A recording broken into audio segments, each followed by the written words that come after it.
बहुत सारे एजेंडे पर जो है स्वीकृति दी गई। तो उसमें स्वास्थ्य विभाग का भी बहुत सारे जो काम कर रहे कर्मी हैं उनके लिए भी काफ़ी अच्छे अच्छे उपहार मिले हैं। जो कैबिनेट बैठक हुई बिहार सरकार का, उसमें आखिरी बैठक हुई। अब चूँकि इसके बाद चुनाव के लिए जो है लगने वाला है आचार संहिता, तो आचार संहिता लगने वाला है, उससे पहले जो है बैठक 3 अक्टूबर को ये बैठक रखी गई कैबिनेट का, जिसमें नीतीश कुमार सब लोग थे। तो उनके द्वारा स्वीकृति किन किन स्वास्थ्य विभाग में चीज़ें दी गई हैं। देखिए, सबसे पहले जो भी 11,500 पर काम कर रहे जो भी संविदा पर एएनएम कर्मी हैं, उनके लिए बहुत ही अच्छा बात है कि सीधा 3,500 रुपये बढ़ा दिया गया है। अब उनका वेतन 15,000 रुपये हो चुके हैं। साथ में उनको पर ईयर 5% वार्षिक वृद्धि होगी, यानी उनका वेतन तो अब 15,000 हो गया, ठीक है। 15,000 का मैं 5% निकालूँ तो लगभग 750 रुपये पर ईयर उनका बढ़ेंगे, ठीक है ना। तो एक हिसाब से देखा जाए तो अच्छा है। 11,500 से सीधा 15,000 कर दिया गया है। जो भी एएनएम 11,500 पर संविदा पर कार्यरत थीं, अब उनका वेतन 15,000 हो जाएगा।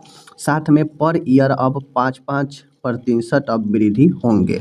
तो यह एक काफ़ी अच्छा स्वीकृति दिया गया है सारे एएनएम के लिए, यह काफ़ी अच्छा है, ठीक है ना। अब आगे बढ़ते हैं।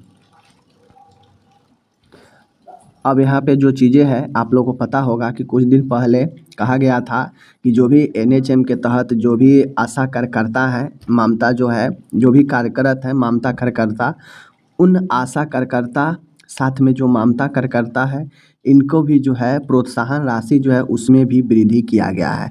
तो ये भी जो है स्वीकृति दिया गया है कि जो भी आशा कार्यकर्ता, जो भी ममता कार्यकर्ता है, उनके जो मतलब प्रोत्साहन में जो भी पैसे मिलते हैं उनमें भी वृद्धि किया गया है, ठीक है ना। तो इसका भी स्वीकृति जो है आपको दे दिया गया है।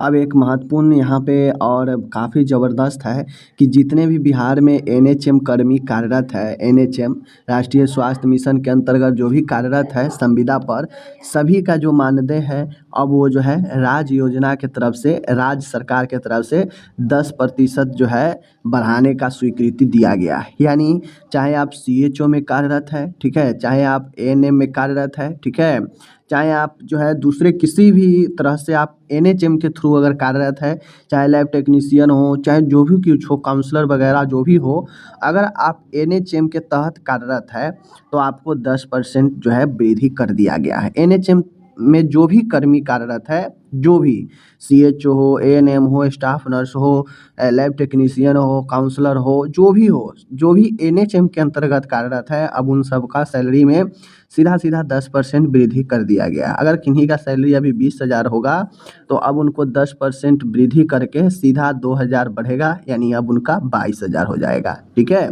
तो इस प्रकार से किन्हीं का अगर मान गए 30,000 होगा तो 10% का मतलब 3,000 वृद्धि होगा तो 33 हो जाएगा, ठीक है ना। उसी प्रकार से अगर मैं बात करूं तो जिनका भी सैलरी होगा उस पर 10% उनको जो है वेतन वृद्धि कर दिया गया है, ठीक है ना। योजना मद से 10% प्रोत्साहन राशि की स्वीकृति की गई है। तो अब इनका मानदेय जो है 10% बढ़ जाएगा, एक बात समझ लीजिए।